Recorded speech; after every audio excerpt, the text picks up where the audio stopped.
Karibu sana jirani yetu ndani ya Hello Weekend, na mwambie jirani yako Hello Weekend ipo tayari hewani na itakuwa na wewe hadi itakapofika saa 4 kamili asubuhi. Mimi kama jirani yako siku hii ya leo ninayo furaha kwa kuwa kumekucha vyema popote pale unapotutazama na umeamua kutuchagua Hello Weekend. Umeamua kuwa mwanafamilia wa UTV na kuwa mwanafamilia wa Azam TV. Tunakuuliza jirani, huko kwako kumekuchaje au hayatuhusu?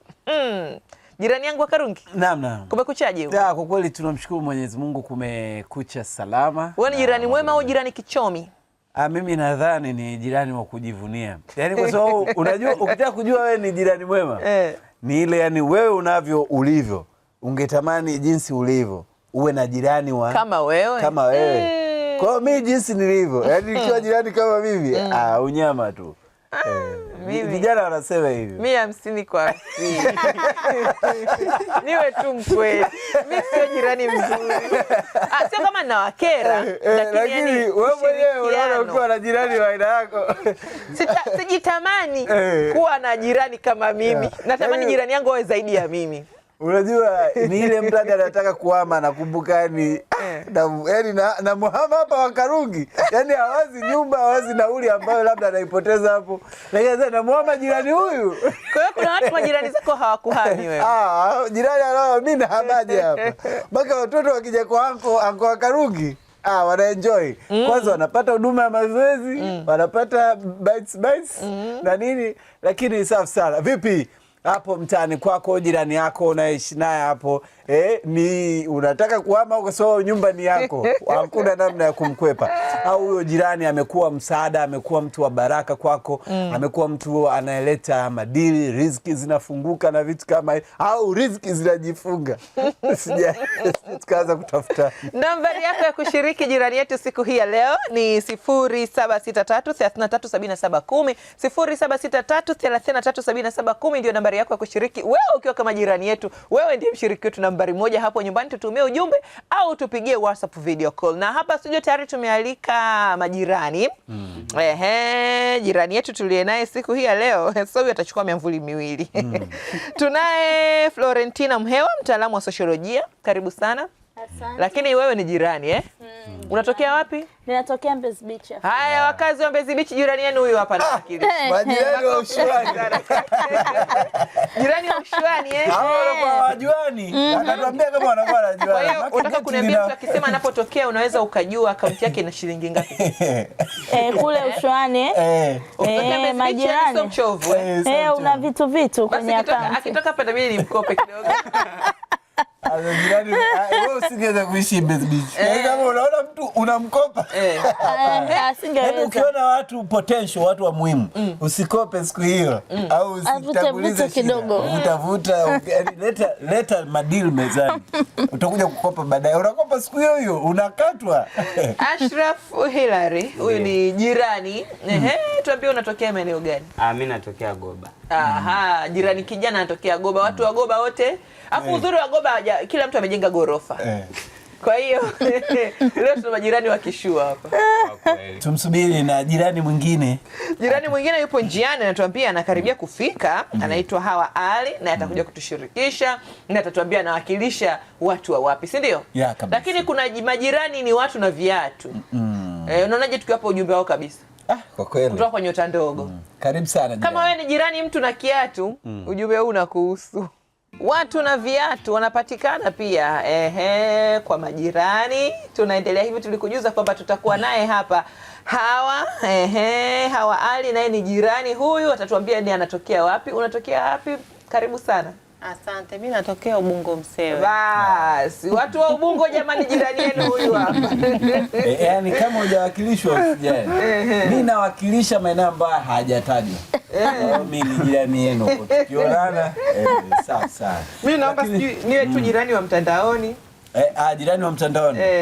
Kabisa, digital neighbor. Sawa, nyundo yetu ianze kwa nani, David? Tuanze na madam hapa, Florentina Mhewa. Kwanza tumuelewe jirani ni nani, ili mtu aelewe, je, huyu ni jirani ama sio jirani? Okay. Jirani kwa tafsiri ya kawaida, jirani ni yule mtu ambaye unaishi naye karibu. Sasa tunaposema kuishi naye karibu au kukaa naye karibu, manake ukiwa kazini wa karibu yako ndiye jirani yako. Ukiwa kanisani wa karibu yako ndiye jirani yako. Na hapa tulipo, manake wewe na wewe rafiki yangu huku, nyie ndio majirani zangu. Kwa sababu ndio ambao mko hapa na mnaweza kunihudumia kwa haraka ninapopata changamoto yangu. Kwa hiyo jirani ni yule mtu wa karibu ambaye unaishi naye pia karibu katika mazingira yako ya kila siku. Hata ukiwa unatembea barabarani, yule unayemkuta barabarani na kumsalimia ndiye jirani yako, kwa sababu ukidondoka ndiye anayeweza akakuokota.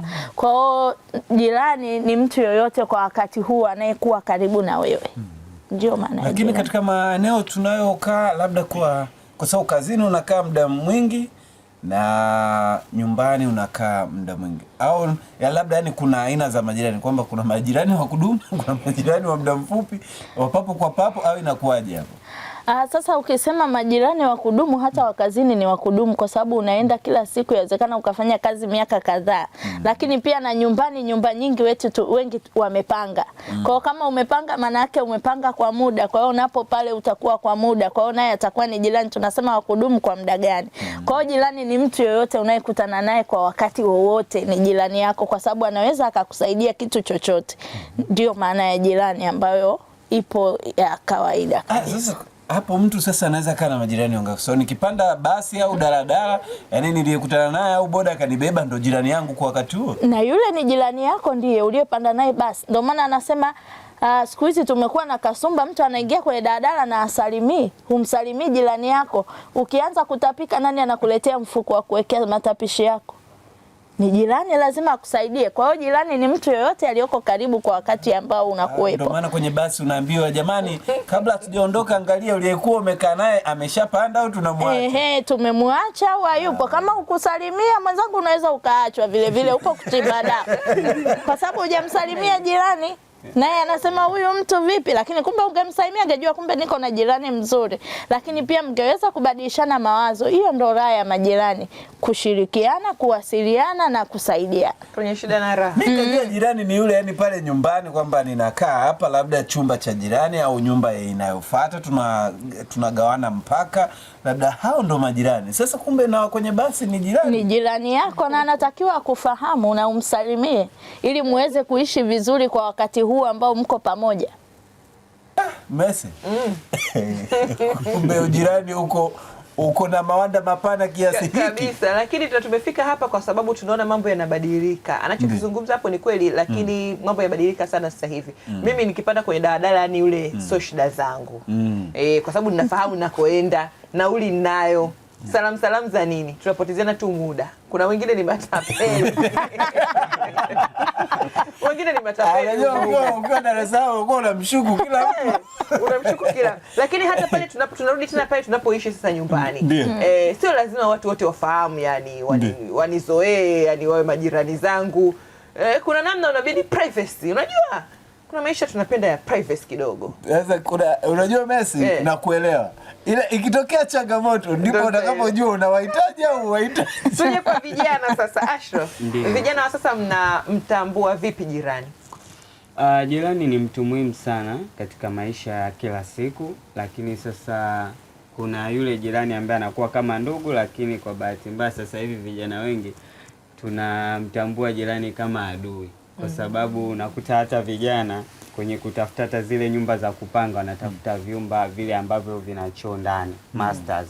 Kwa nini? Kwa sababu anataka kujitegemea kwa kila kitu. Tena kuna jirani ambaye anataka kabisa hadi ile nania umeme akae nayo yeye mwenyewe. Yaani hataki ushirikiano wa kila kitu. Kutokana tu na changamoto ndogo ndogo. Luku yako, unakuta dalali anakuambia maji yana flow ndani ni master na luku yako. Yes, maana yake unaweza kujifungia kwa wiki yani usitoke. Ukakaa mwenyewe. Lakini mwisho wa siku jirani ni mtu ambaye anatakiwa kuwa karibu, lakini mnatakiwa kushirikiana kwa sababu ndiye mlango wa baraka, lakini pia ndio mlango wa adui. Kwa hiyo anaweza akakuletea adui au akakuletea baraka. Tena analeta baraka gani jirani? Lakini Ashraf, jirani, kuna majirani tunaishi nao kama ndugu. Kwa hata ukipata tatizo wanatuharibia michongo hao. Ni kweli, lakini sio wote. Kuna ambao unakuta mnaishi nao kama ndugu, kwa sababu ukipata shida yoyote unamfuata, anakusikiliza, anakusaidia, kwa sababu sisi tuna ndugu lakini asilimia kubwa ya ndugu zetu wako mbali. Kwa hiyo jirani yetu ndo kama ndugu yetu. Kwa unapopata shida anakuwa ni rahisi kukusaidia kutatua changamoto yako. Lakini sasa kuna majirani wengine ndo hivyo, kimpa shida yako basi ni shida ya mtaa. Utajikuta kesho umesambazwa, lakini pia anakuchukia bila sababu. Inatokea. Na mtu anakuchukia basi. Anakuchukia tu, unakuta leo umenunua friji, kesho atalalamika kwa mwenye nyumba, inabidi upandishiwe bili ya umeme. Leo umefanya hichi, kesho inakuwa hivyo, kwa tafulani. Sio tu umenunua friji bovu la friji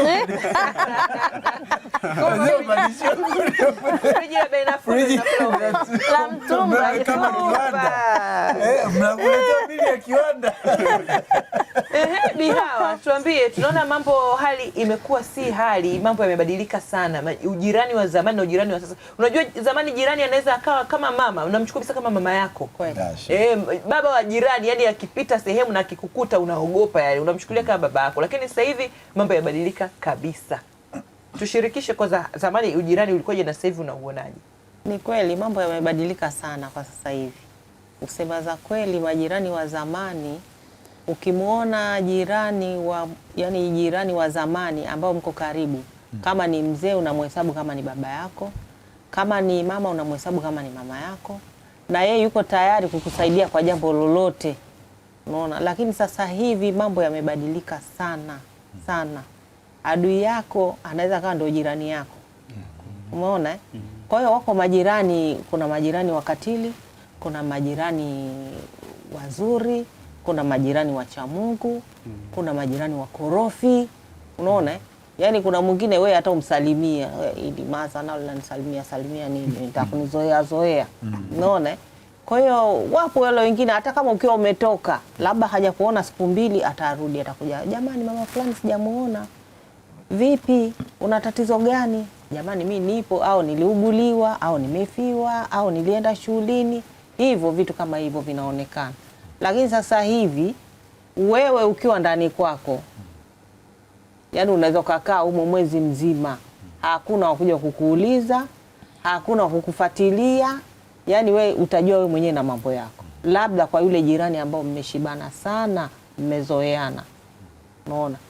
Anaweza taka akasema, "Hey mama fulani sijakuona wiki mbili sasa, uko wapi?" Jamani mimi nina 1 2 3. Unaona? Zamani unatoka unamwacha mtoto kwa jirani. Ama fulani mimi natoka, jamani mwanangu huyu naomba mniangalizie, labda anaenda zangu Kariakoo au naenda wapi. Na kweli unakuta mtoto kala, kaogeshwa, kashiba, kabadilishwa nguo. Na majirani? Na majirani. Lakini sasa hivi na wahitaji majirani kama hao jamani. Hili ndio nakwambia, ilikuwa zamani sasa. Mimi nadhani nakuja hello.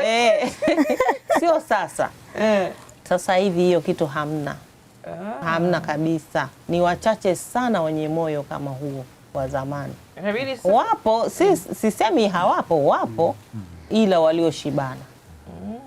Walioshibana. Lakini si kwamba eti kwamba kila jirani unaamini 100%. Wapo wale ambao kweli mmeshibana, fulani fulani mashallah kweli, hata kama mimi sipo jambo langu analifanya. Mama fulani jamani leo hajatokea. Mnaenda wapi? Mnaenda harusini, mama fulani hayupo. Hebu jamani tumtolee mchango, akija ataturudishia. Jirani. Unaona? Unaenda labda pametokea msiba, mama fulani jamani sehemu fulani kuna msiba, vipi umepata habari? Ndio nimepata habari, au sijapata habari. Basi ndio habari ndio hiyo, kwa fulani kuna msiba, umeshapata habari, jirani kakupa habari.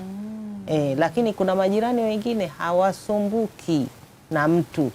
Yaani wewe ulivyokaa ni hivyo hivyo. Unaumwa, sijui huumwi, yaani mtu hata hajali. Jirani zake ni Instagram. Ndo majirani. Na hujawahi kuona kwamba kuna majirani wengine, na sasa hivi watu wanachukulia kwamba jamani fulani waga anatoka kwenye matukio ya wenzake. Hatoki huyo. Na yeye subiri. Likimpata kila mtu kimya, naye anachezea simu yake tu. Lakini sasa inategemea na moyo wa mtu. Huwezi kulipiza ubaya kwa wema. Kwa hiyo mambo haya inabidi tujifunze sana, tujirekebishe. Yale yaliokuwa yanafanyika zamani ni mazuri sana. Unaona? Sasa hivi hata wewe ukisema hivi mimi ni mimi tu, lakini utaugua wewe. hata kama una pesa yani zimejaa nyumba, lakini ni mtu atatoka kule atakuja hapo aje achukue hizo pesa zako akusaidie, akupeleke hospitali, akunulie dawa, akufanyie hichi na kile. Unaona? Kwa hiyo jirani ni mtu muhimu sana. Jirani ni mtu muhimu sana kwa kweli. Kwa hiyo tusidharauliane. Yaani kila mmoja ana heshima yake. Awe mdogo, awe mkubwa. Kila mmoja ana heshima yake. Mhewa, utuambie, yani kipi ambacho kimesababisha kuwepo na mabadiliko haya ambayo tunayaona? Kwa sababu tunaona namna alivyoelezewa jirani hapa, anaonekana jirani ana rangi nyingi.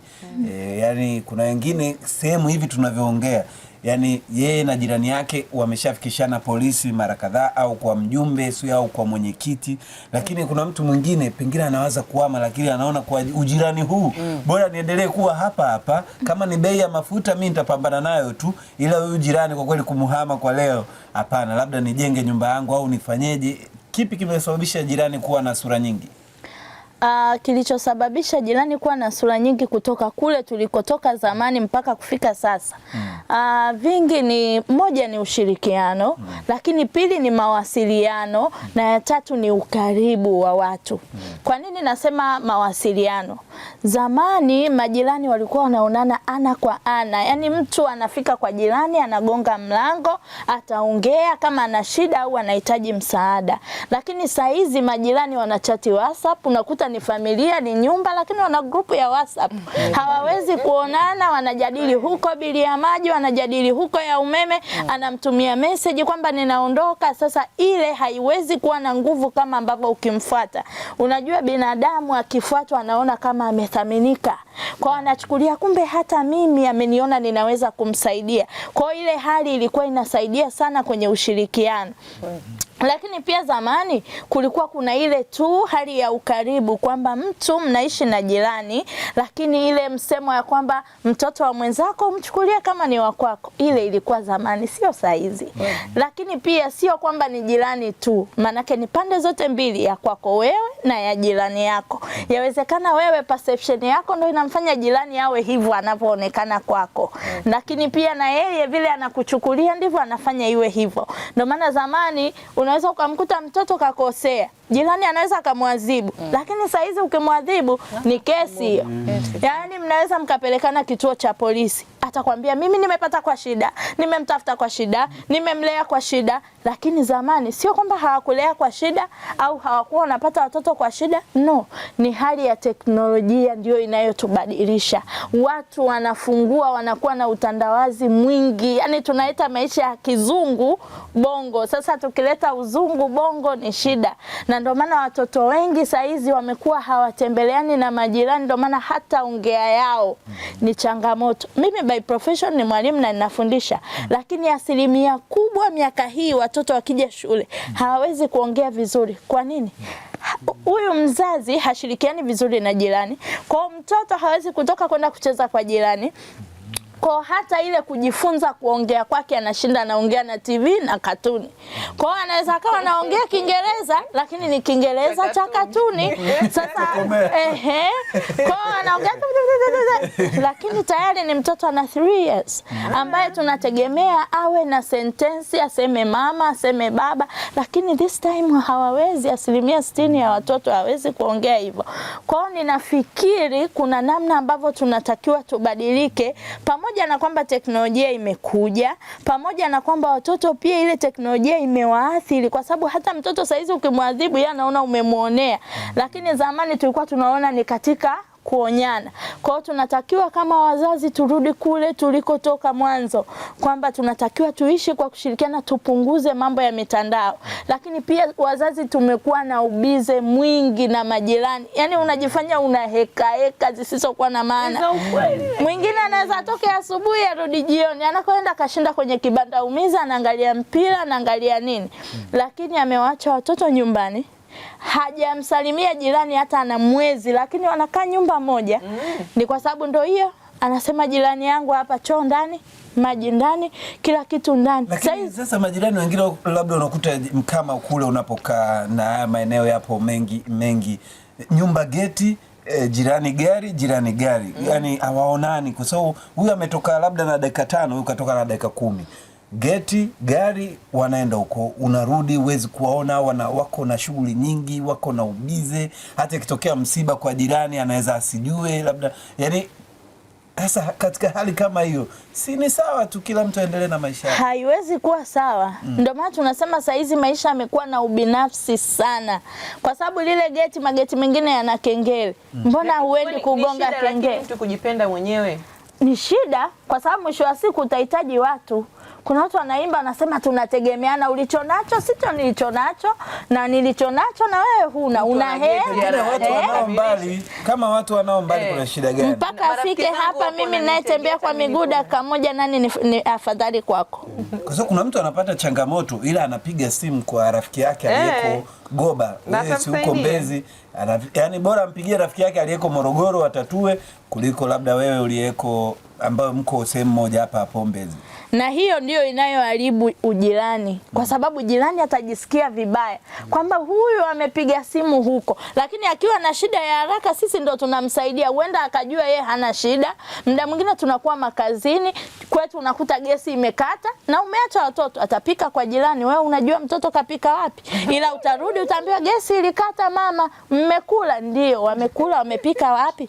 Kuna mkaa? Hakuna. Wamepika kwa jirani. Kwa hiyo sisi wenyewe ndo tunafanya tupishane na majirani. Hewa tuelewane kitu kimoja. Labda Messi, kuna maisha mtu akifika hahitaji sana ujirani. Kwa sababu kama una kila kitu, kama unaweza kununua vitu vyote vya ndani hata vya miezi mitatu vikakaa, gari na mafuta, uko na kila kitu, unahitaji ujirani huo?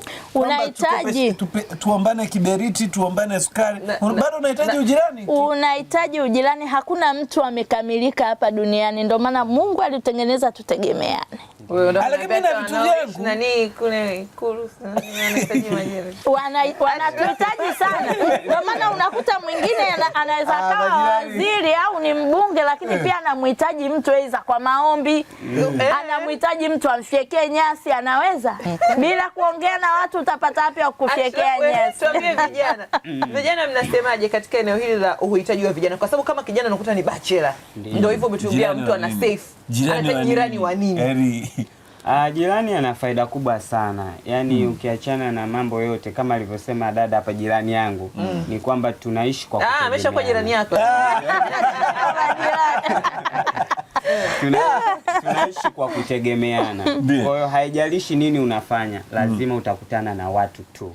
Leo hii unaenda kazini, kuna majirani, kuna watu utafanya nao kazi. Huku nyumbani kuna watu utaishi nao, lazima mtakutana tu na watu. Kwa ni lazima tutegemeane na ni lazima tushirikiane. Kwenye kutegemeana hapo na kushirikiana, mipaka unatamani iwe ipi? Maana hapa mama anasema zamani ilikuwa ni rahisi kumpiga mtoto mwingine, kufanya mtu anamuogesha mtoto wako. Kwenye nyinyi vijana, mtazamo wenu katika mipaka ya ujirani mnaiona iweje? Kwa sisi vijana, unajua kwenye hii dunia ya teknolojia kuna mambo mengi sana. Na especially kwa sisi vijana tumekuwa tunalalamikiwa sana kwenye masuala ya mmomonyoko wa maadili, kwamba hatujalelewa vizuri. Kwa hiyo njia mojawapo ya kuweka mipaka na majirani, nafikiri kuna zile personal issues, masuala binafsi, kutomshirikisha jirani. Lakini masuala ya kijamii lazima ni muhimu kumshirikisha jirani. Unakuta sometime una masuala labda ya kifamilia, unaweza ukatoka ukaenda kwa jirani kwa nia njema tu, kwamba jirani yangu mimi nina changamoto 1 2 3 ya kifamilia inanitesa, sijui wewe unanishaurije. Anaweza akakushauri vizuri tu, lakini akatoka hapo kesho akaenda, umemwona yule haelewani na familia yake kabisa, ana changamoto za hapa na pale. Kwa unajikuta kesho unapita unanyoshewa tu vidole, wewe una changamoto gani? Hata ukitoa ushauri mtu anakuambia kwanza una changamoto zako.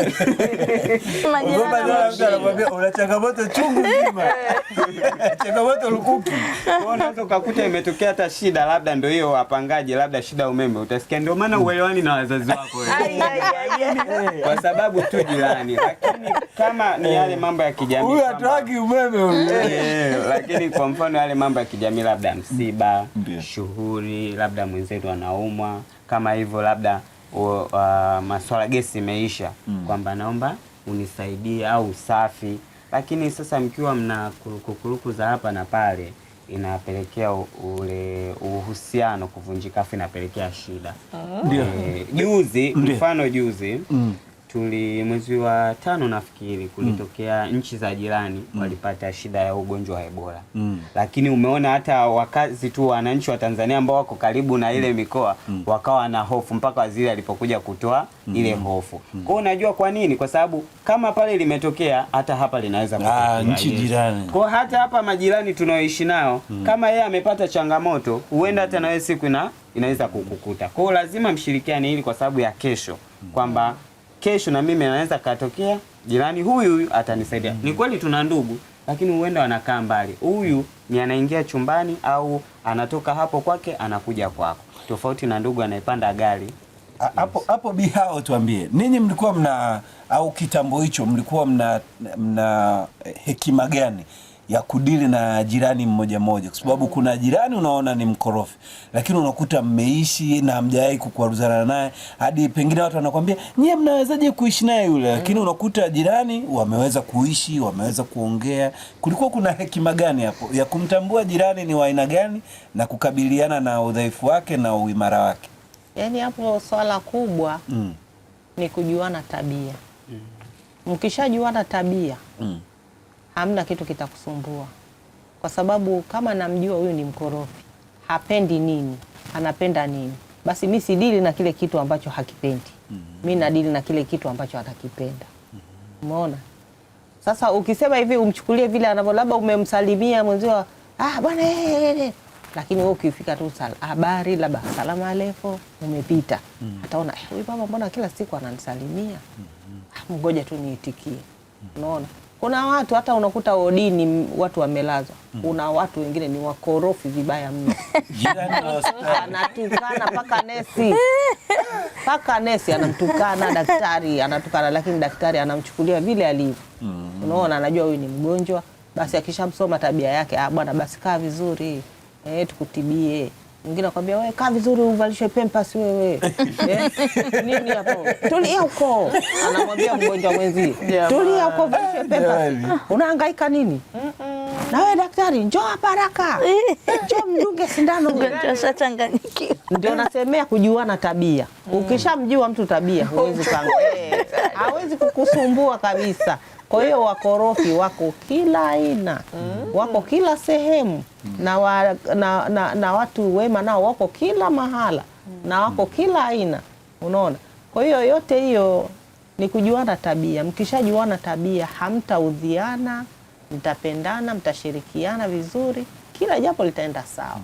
Naomba nisome ujumbe jamani. Karibu sana. Anasema jirani kwa pale ulipo ni zaidi ya ndugu, na ndio ukweli. Utake usitake. Anaitwa Jumanne kutoka Dar es Salaam. Asante Jumanne. Anasema jambo, mimi pia ni jirani yenu jamani, natokea Uganda, Kampala, naitwa MC Jordan. Asante sana jirani yetu. Anasema hello weekend jamani, naitwa Tatu kutoka Manyoni. Kwenye hili jambo la nafasi ya jirani mnapokea ise, natamani hata nimsaidie kujenga.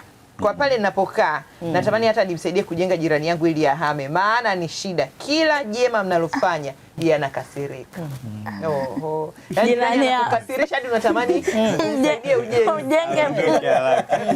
ujenge Mwanza. Unamnunua? Unanunua kweli. Mbinu ya Karuki ni nzuri. Nunua hilo eneo lote. Sasa usijitumie wewe. Tafuta mtu huko aje anunue lile eneo. Bana tunataka kuuzia. Anasema kwa kweli mada ni nzuri sana. Hakuna kitu kizuri kama kuwa na jirani ambaye mnaelewana, lakini ole wako uwe na jirani ambaye ni mchawi. Anasema hasidi. Nakwambia utatamani uuze nyumba uhamie mtaa wa 3. Maana majirani wa aina hii wanakera sana. Kweli. Anakufanyia baya usiku, asubuhi anakuja kuangalia kama alifanikiwa. Anafika wa kwanza. Mungu niepushe na jirani hawa. Aisitakuwa siku ya kwanza ikitokea changamoto. Anasema kwa nini ulifika wa kwanza? Kwa nini ulifika wa kwanza? Ni wewe. Anasema hello weekend jamani, hamjambo? Hatujambo. Hasa jirani ni kama ndugu, ujirani mwema unamsaidia sana kwa maisha kila siku. Tujitahidi kuwa karibu na majirani zetu. Anasema Notabin, mfahamu vizuri jirani yako, anaitwa Goodluck Nkoswe kutoka Mbozi Songwe. Shukrani sana, good luck wasalimia hapo Songwe. Anaitwa Zainab Thabiti kutoka Kitunda, Dar es Salaam. Anasema jamani, sisi tunatamani kuhama. Jirani yangu namwambia shida zangu, lakini yeye anatangaza mtaa mzima na hapendi kuona mafanikio yangu.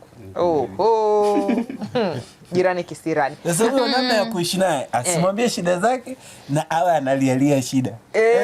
Ili afurahie. Unajua kuna wakati mambo yakiwa yani magumu, hata mtu anaweza kaa na hela ukimwomba, sasa unaona ali upepo naye analia shida, kumbe hata ana hela yake nzuri tu. Kwa hiyo lialia shida na usimueleze shida zako. Kuna namna tu ya kuepuka watu. Changanya maadui. Changanya maadui. Hiyo inaitwa dawa moto ni moto.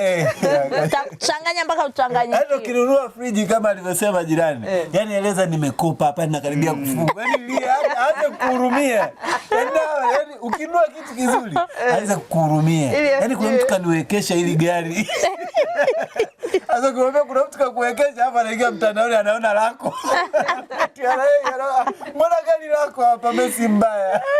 Anasema habari za asubuhi jamani, mada ni nzuri sana. Naitwa Mrs. Kazimoto kutoka Morogoro. Anasema mimi jirani yangu kwanza mpenda shari. Kuna muda hata salamu haitikii, vitimbwi ni vingi hadi kuna muda natamani kuhama kabisa yani. Mwingine haitikii salamu. Hivi mtu ambaye haitikii salamu ukimsalimia anafanyaje?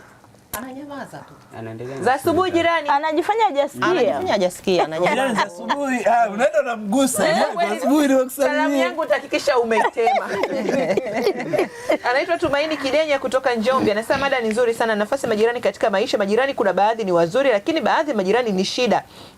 Kazi yao ni kuchunguza maisha yako, lakini baadhi ya majirani mpaka utawapenda, mnashirikiana, mnapendana na kuheshimiana. Asante sana, wasalimia hapo Njombe. Anasema hello weekend, naitwa Sonia Abdalla au Mama Nahrun wa Morogoro, kiwanja cha ndege. Kwa upande wangu mimi nampa maua yake jirani yangu Mama Beatrice au Mama Brian kwa upendo na ushikamano wake kwangu mimi na familia yangu. Ujumbe, nampenda sana, Mungu azidi kutuongezea vyema, tuzidi kushirikiana. Jirani wema wapo. Yaani hadi ameamua kumtaja. Jirani wema wapo. Hongera sana Mama Beatrice na Brian. Hiyo ndio ile tupeane sifa tukiwa hai. Jirani huko atafurahi. Na pia kwa mfano kama hivi umepata tatizo, wale wageni au ndugu wakaja, wanashangaa pale majirani hawapo, wanaanza kujiuliza, jamani huyu hana jirani, ndugu yetu ana shida gani? Ana shida gani? Mbona majirani hamna? Kwa hiyo kipimo cha utu wakati mwingine ni unavyoishi na majirani. Watu wanakupima. Sawa. Kwa sababu unapata tatizo, ndugu zako wanakuja, baada wao kupumzika uhudumiwa na majirani, wao sasa ndo wanaanza kuingia. Jamani tuoshe vyombo. Jamani si hii tuanze kufanya. Jamani huyu mwenzetu anakaaje na majirani? Mbona majirani hamna? Kwa hiyo jirani ni mtu muhimu sana katika maisha. Asante. Alafu sasa changamoto moja ya jirani, umuhimu wake unaujua kwenye changamoto. Inatokea labda kuna nyumba inaungua. Si vitu vizuri, lakini unakuta majirani au msiba au magonjwa au nini, kwa sababu kuna magonjwa ya muda mrefu na wakati mwingine wanakuja wanatokea wanakuwa ni majirani. Lakini sasa na majirani nao kuangalia unaumwa, wanaenda kusema walivyoikuta sebule. Sebule inawahusu nini? Naomba nimalizie hapa watu kama wawili hivi, maana muda wetu nao unakwenda sana. Wanasema majirani siku hizi ni balaa, wapo wanaangalia mapungufu yako na kuyatangaza kwa watu, na hata kusema vibaya watoto wako. Zamani ilikuwa bora sana, hata ukisafiri unamwaga jirani, unamkabidhi nyumba na watoto, ukirudi unakuta kila kitu kipo sawa. Sasa hivi eti umkabidhi nyumba na watoto, tafakari imeisha kwa kweli. Anasema mada ni nzuri sana, lakini leo kuhusu majirani naomba niseme inna lillahi wa inna ilaihi rajiun. Jamani, wewe tunajua. Usituambie kuhusu jirani yako, tunajua na kitu kizuri. Kwa kweli. Anasema habari za asubuhi. Kusema kweli mimi kwa upande wangu jirani ni mtu muhimu sana, tofauti na tunavyodhania kwa sasa. Of course hatuishi na ndugu zako karibu, maana mama wala baba, hivyo jirani anaweza kuwa kama ndugu upande wa pili. Haya sasa, jirani kama ndugu tunaishije? Tumezungumza sana changamoto tulizonazo. Sasa tunatokaje hapa? Tuanzie kwako kijana, afu tuje kwa mama, tuje tumalizie kwa mtaalamu. Si ndio David? Kijana, tunatokaje hapa tulipo? Mimi nafikiri kikubwa kwanza ni kushirikiana, yani kuanza upya. Kwamba bwana, tulipotoka huko tuachane nayo, tuanze upya kama majirani, tushirikiane, tuangalie wapi tunaenda, kwa sababu sisi tunapita. Lakini pili ni kubadilisha baadhi ya mienendo na tabia zetu. Sawa, wewe una kisilani, lakini pale unaishi na watu, unaweza ukakiweka pembeni ukashirikiana nao. Wewe ni mchafu, lakini inapokuja kwenye ujirani, kuwa msafi, basi endana na watu ambao umekutana nao. Sio lazima uadapti kila kitu, lakini kuwa empathetic kwa kujua kwamba hawa, kuna majirani unakuta wao labda wenyewe ni watu wa ibada sana. Wewe sio mtu wa ibada, unakuta unakelekwa. Sasa ile ni changamoto, lazima mtapishana.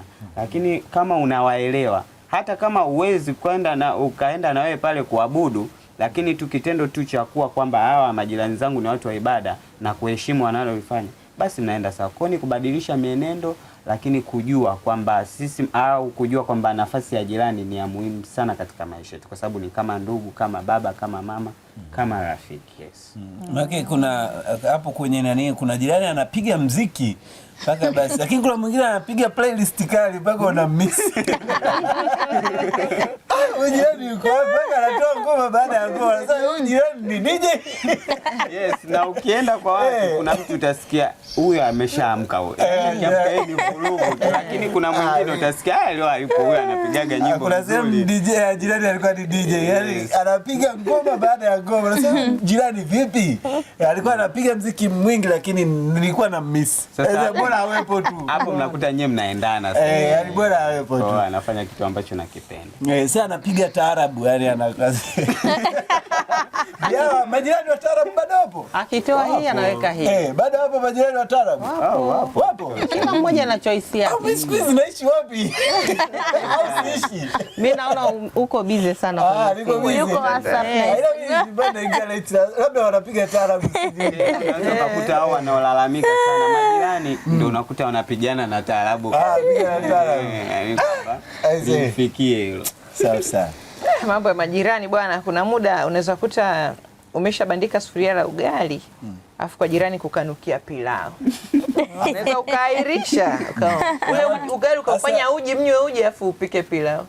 Na watoto hawaelewi. Na mtoto akishasikia harufu ya pilau, mama ubwabwa.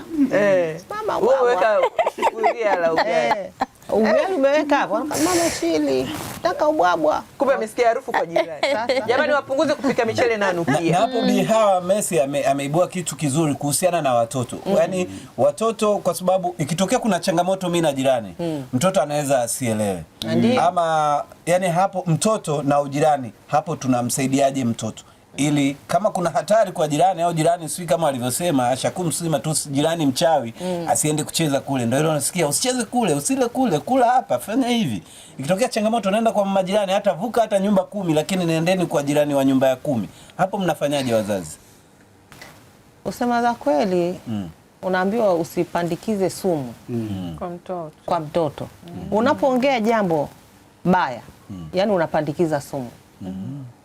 Kwa sababu hata huyo mbaya kama labda pengine amekuchukia wewe, hawezi akamchukia na mtoto. Hata kama atamchukia lakini hawezi kumzuru. Unaona? Atasema mama yao simpendi, lakini vitoto vyake vinakuja hapa kwangu kila siku. Lakini mtoto ni mtoto tu, kwa sababu mtoto anafuata labda watoto wake wanacheza.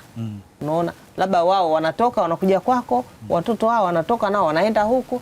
Kwa hiyo ubaya wake inakuwa mkiwa mmechukiana wazazi, majirani wazazi, alafu watoto wakapigana, hapo sasa inakuwaje? Sasa ndio hicho tunachosema, usipandikize sumu. Ukipandikiza sumu, ina maana huyu mtoto akitoka hapa atasema tampiga kwanza mamake, waga hawaelewani na mama. Hasa ikizingatia labda huyu ni mkubwa, huyu ni mdogo. Tena akitoka anampiga kweli kweli. Lakini wewe usipopandikiza sumu, watapendana. Utaweza kushangaa watoto wanapendana vibaya mno. Wanaweza kaunganisha. Lakini sasa mkashangaa tena, mbona watoto hao wanaelewana? Katoto kanatoka kule kana kuja huku. Aba, mama fulani, ama unaitikia. Sasa ameingia ndani, utaacha kumwambia karibu njoo kae na mwenzio. Utamwambia toka. Kweli? Mtoto atakuangalia vibaya. Vibaya sana. Watoto huwa hawafundishwi. Yaani usipandikize sumu kwa watoto. Wewe nyinyi hata kama hamuelewani, lakini watoto waacheni kama walivyo, kwa sababu watoto ni malaika. Wanacheza huku, wanacheza huku. Kwa hiyo tusipandikize sumu kwa watoto. Ashraf, ulitaka kusema kitu? Yes, nilitaka kusema pia chuki haziruhusiwi, sio kitu kizuri. Vitabu vya dini vinatuambia, lakini hata katika maisha ya kawaida. Kwa hiyo kabla ya mtoto, nafikiri unapaswa kutengeneza mahusiano mazuri na jirani yako kwanza. Hata kama ana chuki zake binafsi, lakini wewe kwa hatua fulani umeshafanya jambo. Hata kesho sio kwamba muda wote utakuwepo na mtoto. Hata kesho anapokuwepo na mtoto, kwamba hata kama namchukia mamake, lakini mtoto wake ni mzuri na hana shida na mimi, kwa unakuta namtendea. Kwa sababu hawa watoto pia ndio hao wanaocheza pamoja, wanaenda shule pamoja. Kwa kama kuna chuki inaendelea, iwe ni ya kwake, lakini wewe kwa wakati wako umefanya jitihada katika kutengeneza mahusiano. Na tunavyoelekea kumaliza, vijana hasa hawa millennials wa mwishoni na Gen Z hapa hawathamini sana kitu cha jirani. Unaweza kukuta nakaa sehemu, yani jirani wanaomfuata hamjui jina hata mmoja, hana namba yake, na pale mtani hajulikani na mtu yote. Yani anaingia mida hata yani maisha yake yani hajuani na mtu hata mmoja. Ana majirani wa huko mbalimbali, marafiki zake labda anaosoma nao chuo au anaofanya nao kazi. Katika hali kama hiyo, ni maisha ya hawa vijana bado yanahitaji ujirani, au maisha yamebadilika, ujirani hakuna kabisa? Ujirani unahitajika sana, lakini kwa vijana sana nafikiri wana choice. Kwamba yule ndo anayenisaidia mimi, yule ndo anayepaswa kumsikiliza, yule ndo ambaye napaswa kushirikiana naye. Lakini utajikuta ukishapata changamoto ndo unajua kumbe wale nilokuwa nao pengine hawana msaada, ila huyu jirani yangu ndo ana msaada. Nafikiri vijana tunatakiwa kubadilisha mindset kwamba tuishi na kila mtu vizuri, haijalishi anakupa kwa wakati huo au hakupi, kwa sababu unapopata changamoto huenda akakusaidia kuliko huyu ambaye unashirikiana naye sasa hivi. Ya, umezungumza kitu, maana kuna nyumba moja ya jirani, binti mmoja alipata changamoto ya kuzimia. Aliyokuwa anahisi hawezi yani sio msaada, ndio wakamsaidia. Kwa hiyo yuko pale anaona yani hawezi kufanya chochote. Kwa waliokuwa pale, unaanza kuhisi kumbe hawa watu ndio wanaopata kunisaidia. Yaani unajiuliza, na muda huo hela yako na simu yako macho matatu haiwezi kukusaidia. Degree yako haiwezi kufanya kazi. Mshahara wako haiwezi kufanya kazi. Yaani wakati huo ndio Mungu anakuonesha kwamba sasa mimi ndo nipo. Na vijana wengi ndio unakuta pale sasa hivi wengi wakiwa wanatoa ushuhuda. Utasikia yani mimi nilizungukwa na watu ambao sio sahihi, ila kuna watu walinisaidia. Yani Mungu wakati ambao unahisi bodaboda hawezi kunisaidia, ndo jirani yako ndo anakusaidia. Labda jirani yako ana hiyo degree ulionayo, ndo huyo yani ndo unamhitaji muda huo. Degree yako pembeni, ndo huyo na mshahara wako pembeni. Ndio tunavyoelekea mwisho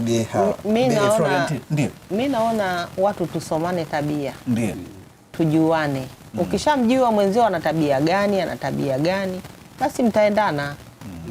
Yani hicho tu. Lakini na yule ambaye haitiki salamu unamfanyaje? Umeshamsoma ndo haitiki salamu. Unajua haitiki salamu, lakini ni jirani yangu. Kuna siku utamsaidia ataitikia tu salamu. Unaweza kukuta akusalimii lakini ukapata tatizo akakusaidia. Umeona? Kwa hiyo tusomane tabia. Tukishasomana tabia, mambo yote yataenda sawa. Na ujirani ni kitu muhimu sana katika maisha. Yaani wewe ukimbie, ukatae, ukubali. Muhimu sana. Jirani. Kuna mtu ana bahati mbaya, huku jirani mwizi, huku jirani mchawi, huku jirani muongo. Yaani uchomoki. Jirani mchafu. Au mchafu, anakuja mikojo anarusha huko. Hata mapempasi anakurushia wewe. Unafanyaje sasa?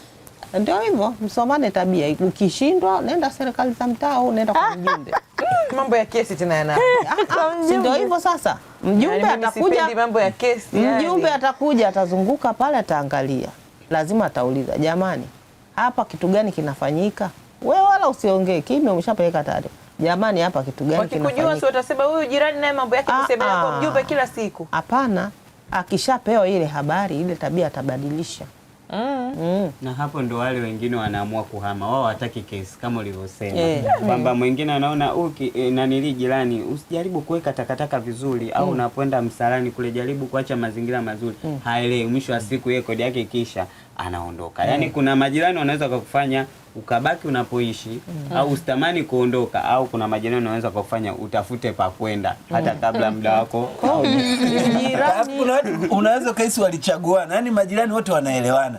Kwani nyie mlifanya maombi yani mkachaguana? Yani sasa ngoja nitoe ushuhuda mmoja. Ndio. Sisi tulivyohamia pale tulipokuwa sasa hivi. Tumehamia mwaka 2022. Tulivyofika pale kila mmoja ametokea sehemu yake. Miaka 24 iliyopita. Kila mmoja ametokea sehemu yake. Lakini sisi tulivyofika pale yani ikawa Mwenyezi Mungu tu amebariki, kwa sababu tuko sisi mtaa mmoja wa nyumba 10. Lakini tuliendana tabia, tukasema jamani, sisi tunafanyaje hapa? Sisi ni wageni, hatujajua mazingira ya huku, na sisi hapa tujiorganize, tuanzishe kama kikundi, tuweze kusaidiana kwa shida na raha. Na kweli yani tulivyokuwa tumefanya vizuri kiasi kwamba wenyeji wetu wakawa wanatuonea choyo, wanasema hivi nyinyi mlitoka mtaa mmoja, mlikuwa mnakaa pamoja? Tukasema hapana, sisi kila mmoja akatokea sehemu yake, lakini tu Mwenyezi Mungu ametubariki, kwa hiyo tumekaa pamoja, tumekubaliana na tunashirikiana kwa kweli mpaka sasa hivi alhamdulillah. Miaka 24 ya ujirani. Mpaka sasa hivi tunashirikiana alhamdulillah. Inabidi ukifikisha 25 wafanye sherehe.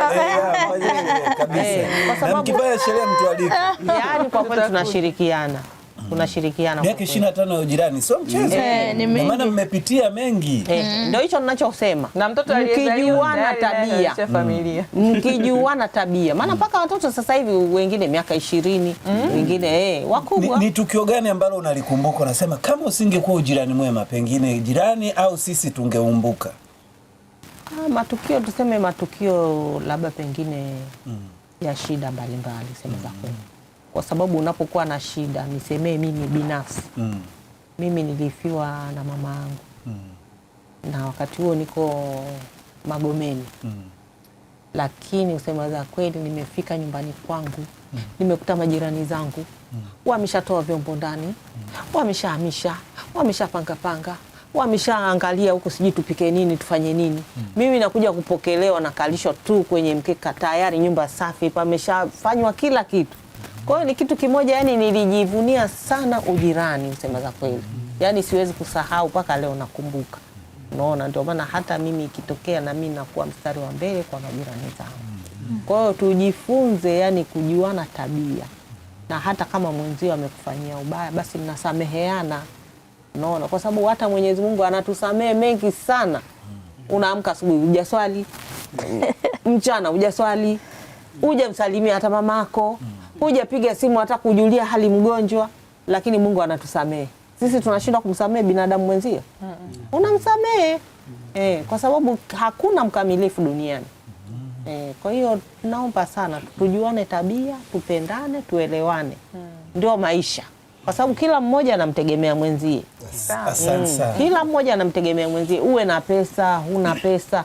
Ukishikwa wewe sasa hivi na homa kali, huyo maskini atakuja kukuchukua wewe, wewe ndio utaelekeza, hebu fungua kwenye draw pale, kuna 200,000. Utafungua pale, utachukua, utabeba, utaita gari, utampeleka hospitali. Lakini pesa zake zilikuwa nazo. Kwa nini pesa zisimsaidie? Kwa hiyo tunategemeana.